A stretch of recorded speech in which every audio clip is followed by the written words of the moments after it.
4, 1, 2, 3, 4. Bah écoute, c'est rue de la Paix, j'achète. Attends, je t'échange la rue de la Paix contre la place de la République. C'est pas dans les règles, ça. Et puis j'en veux, elle vaut rien ta République, là. Elle vaut rien. Ah oui, alors pourquoi on nous parle toujours de valeurs de la République?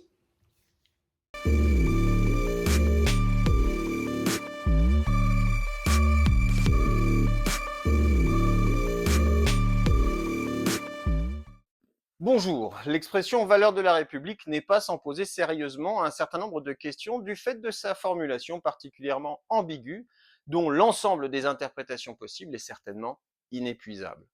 Faut-il comprendre qu'il existe un lien fondamental et spécifique entre la notion de valeur et l'idée de République, et ce par opposition aux autres modes de gouvernementalité? Seules les républiques, dans ce cas, s'articuleraient autour de valeurs par opposition aux États de non-droit ou États illégitimes, ou encore par rapport à d'autres régimes qui manifesteraient soit une absence de valeurs, soit des valeurs différentes. Car nous pouvons aussi comprendre valeur de la République comme l'existence de valeurs spécifiques et propres à ce type d'organisation politique qui les définirait et les distinguerait alors de ces autres. Non mais si déjà tu précises pas le terme de république que tu utilises, c'est sûr, moi je vais rien comprendre. Tu sais, c'est comme les gens qui passent leur temps à dire non mais moi je me comprends, tu vois. Bah, c'est bien que toi tu te comprennes, mais si tu me parles, c'est moi qui dois piger. Ces valeurs sont-elles d'ailleurs seulement transmises par la République, qui ne serait alors pour elle que le moyen, un relais au travers duquel elles deviendraient effectives et publiques, ou bien sont-elles au contraire intrinsèquement liées au concept, cette organisation politique incarnant nécessairement ces valeurs, et ce dans l'ensemble des réalisations que ce terme puisse couvrir? Bref, c'est un concept valide. Voilà, le genre de mot que tu utilises, en fait, que tout le monde a l'impression de comprendre, mais en fait, derrière, bah, y a rien. Et quelles seraient les valeurs en question? Faut-il, avec la Déclaration des droits de l'homme de 1789, texte décrivant l'ensemble des normes fondamentales de toute politique moderne, entendre que la liberté et l'égalité seraient les valeurs fondamentales de toute idée de république? Toutefois, le texte n'évoque nullement des valeurs, mais des principes simples et incontestables. Le terme de principe renvoie à une double primauté à la fois chronologique et logique. Un principe est la racine ou le fondement d'un ensemble de normes juridiques. Parler de principe, c'est rappeler la hiérarchie des normes et l'idée qu'en droit, tout type de règlement trouve sa légalité dans un référentiel ultime, la Constitution. Faut pas oublier que la Troisième République, les mecs, ils avaient pas eu le temps de faire des constitutions, ils avaient rien écrit, quoi. Finalement, ils s'en tiraient pas si mal que ça. Voilà. Cette dernière sert à déterminer la validité d'une politique, rappelant la conformité nécessaire des orientations réelles aux principes fondateurs de l'État. Au-dessus du pouvoir et de la souveraineté du peuple, les principes sont d'abord la limite de la puissance politique. Mais les principes sont aussi prescriptifs, déterminant un horizon d'action et de progrès. Ils dessinent une finalité à construire, orientant l'action politique vers un modèle de justice adapté aux évolutions sociales.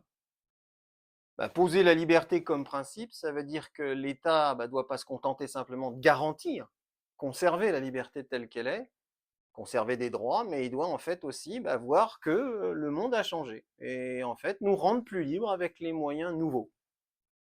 Quand les mecs veulent censurer les réseaux sociaux, tu sens qu'ils n'ont pas compris le principe en fait. En est-il de même de la notion de valeur? Si elle semble aussi une puissance de validation et de prescription déterminant un horizon d'action possible et souhaitable, cet horizon est celui du passé et de l'identité. Premièrement, le discours sur les valeurs est toujours un discours polémique, notamment face à l'actualité que l'on considère comme décadente. Toute valeur se pose en repoussant et dénonçant tout autre système de valorisation comme faux et infondé. De toute façon, les jeunes, ils ont plus de valeur. Ouais, comme ça. C'est le zazou. Sortez de mon jardin! Deuxièmement, un tel conservatisme, qui est la résistance et le rejet de nouvelles normes, démontre une force de discrimination et de rejet de l'altérité. En rejetant l'identité de l'autre, c'est sa propre identité qui est élevée à titre de modèle, imposant une conformité à un éternel hier. On cherche une homogénéisation. Non, mais on n'a pas les mêmes valeurs. Pour comprendre le lien entre ces notions de république et de valeur, Peut-être faut-il revenir sur le contexte spécifique d'émergence de la République française, c'est-à-dire sur le paradoxe de notre modèle républicain. Mise en danger par des ennemis de l'intérieur et de l'extérieur, dès 1792, la Première République survit par un appel à l'engagement populaire dans la défense des acquis de la Révolution. Les mecs qui venaient quand même juste de reprendre le pouvoir, tu vois, ils étaient quand même assez contents, quoi. Donc, ils n'étaient pas prêts de le lâcher, hein. Les gars, c'était liberté, égalité ou la mort. Tu sens qu'ils n'étaient pas dans le compromis, quoi. Émerge dans cette démarche un lien particulier entre le peuple et l'entité qu'est l'État français, qui se résume dans le terme de nation.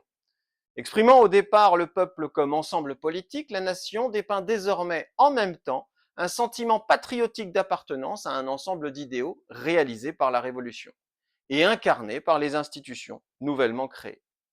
L'armée populaire nationale cherche à garantir la souveraineté nationale, et ce contre les impérialismes et pouvoirs étrangers s'opposant au principe d'une xénocratie, mais aussi contre toute communauté factieuse intérieure des puissances de dissension détruisant l'État. Ah, et puis la contre-révolution, faut pas oublier qu'elle était majoritairement en fait issue du catholicisme en fait, hein. Donc c'était un peu en fait l'influence du Vatican, hein, voilà. Donc c'était un peu. Et qui s'occupe aujourd'hui de gérer en fait les bottes du Vatican sur les réseaux sociaux, hein, voilà, hein, qui nous influence d'abord. L'exaltation de la nation a plusieurs conséquences. Premièrement, l'idée très rousseauiste que tout intermédiaire entre l'État et le citoyen est dangereuse. Toute association privée particulière fausse l'expression de la volonté générale, devenue d'ailleurs volonté nationale. Les groupes, partis, clubs, sectes, syndicats influencent par leur poids la politique globale. Il importe donc, pour avoir bien l'énoncé de la volonté générale, qu'il n'y ait pas de société partielle dans l'État et que chaque citoyen n'opine que d'après lui. De tels groupes ne font pas que réduire la variété des opinions, ils sont en même temps des sources potentielles de sédition. Telle est la justification de textes comme la loi, le Chapelier. Ouais, joyeux non-anniversaire! Hein? Comment ça, c'est pas celui-là? Deuxièmement, la création d'une unité nationale achève la destruction des héritages féodaux conservés à travers l'Ancien Régime, du fait d'une lutte contre les régionalismes. La République doit être une et empêcher toute division, ce qui implique l'imposition d'une langue commune, d'un redécoupage administratif des territoires, la fin des parlements régionaux, ainsi que des droits coutumiers et locaux. La France est une seule nation. Alors, on a besoin de profs de breton, de profs d'occitan, de profs de basque, de profs de flamand, de profs de catalan, de profs de corse, d'alsacien, de francique. Attends, j'ai une idée. Hop, on raye tout. Voilà, on va mettre du français. C'est plus simple, non? Ah, voilà, c'est clair. Troisièmement, l'émergence de la nation fait que la République est désormais française, c'est-à-dire trouve et invente ses symboles propres, ses représentations et coutumes particulières, sa qualité spécifique d'identité nationale. Mais ce n'est pas compatible avec les prérogatives universalistes de cette même République.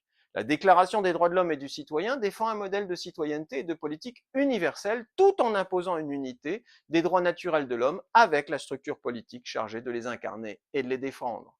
Les droits nationaux de la France seraient en même temps universels. Comment des droits universels pourraient-ils être liés à un modèle politique ayant une identité nationale? Tu sais, c'est comme les élèves du Sénégal ou de Côte d'Ivoire qui étaient là en fait à entonner et réciter nos ancêtres les Gaulois. Ah, elle est belle l'universalité de la République française, il n'y a pas de souci. La situation se complexifie davantage si l'on note que depuis 1971, le Conseil constitutionnel ne juge plus seulement d'après les articles de la Constitution, définissant la République comme un régime de pouvoir et d'institutions organisé par des rapports juridiques déterminés, mais il décide aussi en se fondant sur le préambule de la Constitution où s'expriment non des déterminations juridiques précises permettant un jugement, mais un certain nombre d'attachements dont le contenu est indéterminé et laissé à une très vaste interprétation. Ainsi donc, parler de valeurs de la République, c'est donc constater qu'il existe une confusion en France sur les principes normatifs, où se mêlent des prescriptions de nature différente, à la fois juridique et morale. La notion de valeur nous sort donc de la normativité juridique pour la normativité sociale, qui est généralement l'expression de la puissance du collectif sur l'individuel et sa conformation, d'un mécanisme de défense et d'un réflexe conservateur face au temps, l'expression d'un jugement négatif sur toute altérité, méprisée et rejetée, et le tout sous une forme non assumée. Comment comprendre le lien entre valeur et république? Le terme de valeur, lié étymologiquement à la notion de vigueur, semble être une affaire proprement individuelle, renvoyant aux qualités personnelles d'un sujet, ainsi qu'à ce qu'il valorise singulièrement. Mais l'échelle des valeurs n'est pas produite par l'individu, elle est intégrée et héritée, exprimant le collectif dans l'individuel. Wesh, comment ça, ma parole, elle est marquée par ma classe sociale? Oh, y va, ta mère. L'individu intègre par éducation un système d'idées, des habitus corporels, des modalités de sentimentalité, construisant ses représentations et son agir. Le sujet est ainsi constitué par de grandes forces morales le mettant en conformité avec le corps social dans lequel il est appelé à s'insérer. Les qualités qui paraissent au premier abord si spontanément désirables, l'individu ne les recherche que quand la société l'y invite. Et il les recherche de la façon qu'elle lui prescrit. Toute éducation humaine a ainsi pour fonction principale de produire l'homme tel que l'organisation sociale en a besoin, le conformant tellement au projet collectif qu'il pense le vouloir par lui-même. Tu sais, on t'apprend que le Moyen-Âge, en fait, ça a disparu parce que, en fait, on a développé l'individualisme et la science. En fait, c'est parce que déjà la société du Moyen-Âge voulait développer ça qu'en fait, c'est apparu. C'est pas la fin de la société, c'est juste qu'elle a changé ce qu'elle voulait, quoi. La valeur n'est pas un fait, mais un jugement lié non pas aux qualités propres des actions et des choses, mais à la désirabilité née des représentations que nous en avons. Elle est donc contextuelle et hautement symbolique, liant les sujets les uns aux autres et produisant un véritable corps social unifié. C'est ainsi que pour Rousseau, l'ensemble des normes morales sont encore un enjeu et un objet politique permettant la continuité et la stabilité de la République. Face à des transformations sociales et techniques, mettant en danger la stabilité des lois qui n'arrivent pas à les prévoir et à y répondre immédiatement et efficacement, les lois morales permettent d'éclairer les actions et de perpétuer un ordre, en attendant la résolution du vide juridique ou des contradictions légales. Il y a quelques années, il n'y avait pas de loi contre le téléchargement illégal. Alors là, c'était la folie, quoi. Voilà. Parce que les gens, globalement, se disaient non, c'est pas bien, du coup, ils le faisaient pas. Voilà. Bon, depuis, on a les plateformes, c'est plus simple. C'est plus illégal, tu payes. Tout État est donc amené à une forme d'ingénierie morale, transmettant par éducation les valeurs qui sont les siennes à ces sujets. Le problème des valeurs républicaines est alors la contradiction posée par l'objectif de produire, par un tel moyen et principe, des sujets libres. Comment parler d'émancipation si l'individu est structuré par sa société? Peut-être cette émancipation passe-t-elle par le développement d'un esprit critique et d'une capacité des sujets à relativiser les valeurs qui lui sont transmises, lui donnant le recul nécessaire pour pouvoir les choisir, en accepter le bien fondé et construire un rapport à une valeur juste et justifiée. Distinguant les concepts d'évaluation et d'explication, nous pourrions différencier une analyse qui se fait du point de vue de la valeur, interrogeant la place d'un fait dans un référentiel, questionnant sa conformité aux normes, d'une approche dénuée de valeur, qui, elle, interrogerait le référentiel lui-même de façon objective. Évaluer serait se demander quelle est la valeur de quelque chose, expliquer serait définir quelle est la valeur de la valeur. Putain, la valeur de la valeur, là. Ça devient une caption, ce truc, quoi. Vite, vite, une toupie, là. Une toupie que je vérifie où je suis, là. Le propre du discours rationnel est de prétendre à une recherche objective, indépendante de toute valeur, pouvant mesurer la mesure. Du fait de son caractère universel et de sa puissance d'abstraction, lui permettant une distance avec toute forme d'idéologie. C'est dans un tel état d'esprit que la distinction kantienne entre ce qui a un prix et ce qui a une dignité trouve son sens. Reconnaissant par raison que certaines choses ont de la valeur et d'autres sont des valeurs, émerge l'idée d'un fondement à l'idée même de valeur. Là où les choses ont un prix, c'est-à-dire une valeur d'échange utilitaire ou encore une valeur affective, qui peut toujours être remplacée par quelque chose d'équivalent. Oh, t'es mon doudou, je t'aime trop mon doudou, jamais je te quitterai, jamais. Comment ça? Tu me l'achètes pour 1 million? Non, mais j'ai toujours dit qu'il était temps que je grandisse, en fait. Voilà, non, mais je vais grandir. Les êtres humains, eux, se définissent par une dignité, qui en fait des êtres irremplaçables parce que créateurs de valeurs. La liberté humaine fait que l'homme ne suit pas les valeurs. Elle ne préexiste pas à son action, il les fait exister par ses choix et décisions. Ben, c'est comme quand en fait tu quittes quelqu'un parce que tu es tombé amoureux d'un autre. Voilà, tu considères que ton amour a plus de valeur que ton serment. Voilà, c'est comme ça. Bon, de toute façon, on fait que des conneries quand on est amoureux, hein. C'est en choisissant une action et en la faisant exister qu'elle prend désormais de la valeur. Une valeur objective et universelle se tiendrait donc dans la reconnaissance de la dignité inhérente à tous les membres de la famille humaine.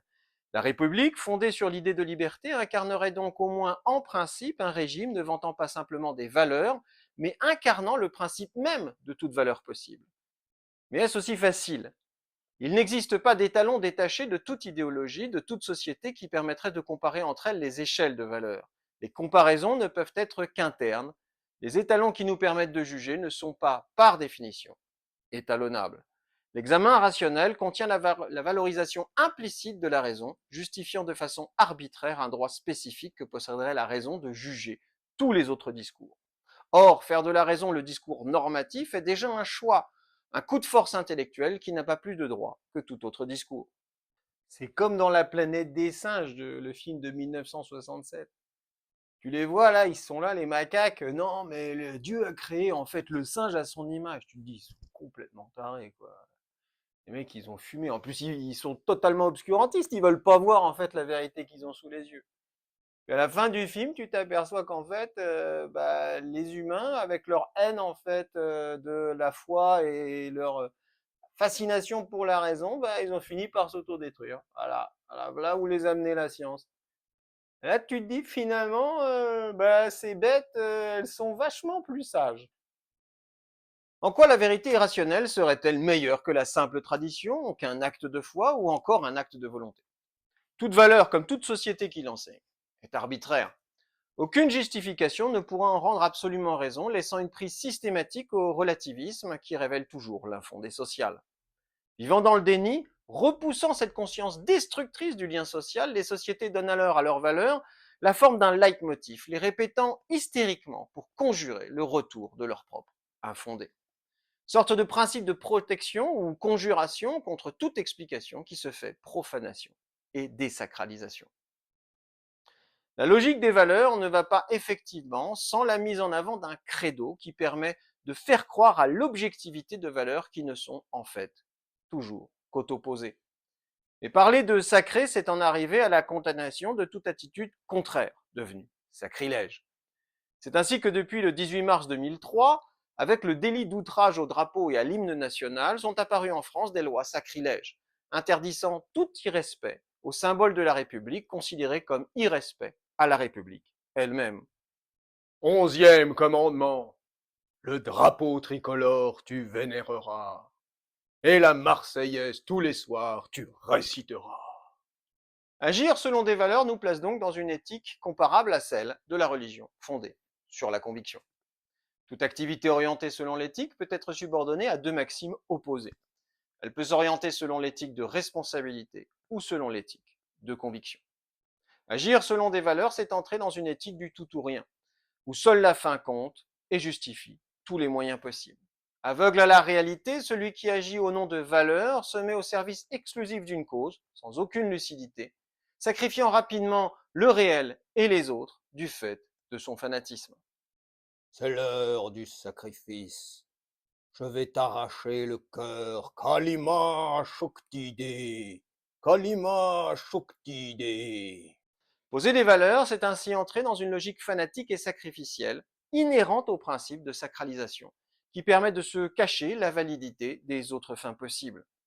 L'éducation devrait donc, en principe, se méfier des valeurs et travailler à s'opposer à toute forme d'endoctrinement qui semble en faire le contenu. Mais il n'y a pas d'éducation sans valeur, comme il n'y a pas d'éducation sans sacré ni sacrifice. Éduquer consiste à faire comprendre qu'on n'est rien sans rien, et qu'il est nécessaire pour advenir et s'élever à ce que l'on pourrait être, d'abandonner de faux biens illusoires.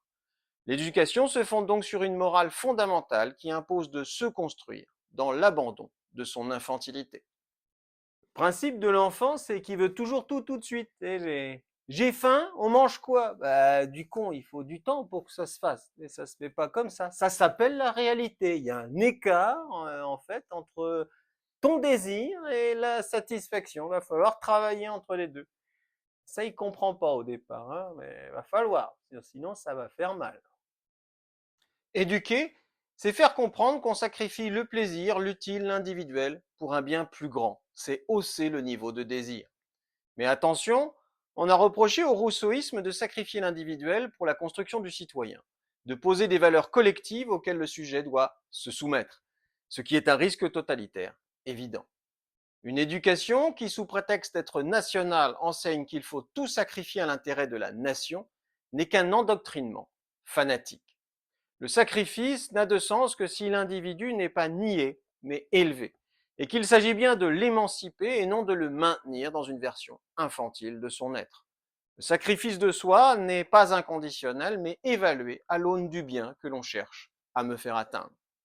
Moralité, il n'est pas de structure sociale sans valeur, sacrée ou sacrifice. L'idéal républicain, dans cette logique, se pose lui comme un idéal d'émancipation morale qui ne peut se réaliser sans une éducation demandant au sujet d'abandonner l'enfant en lui.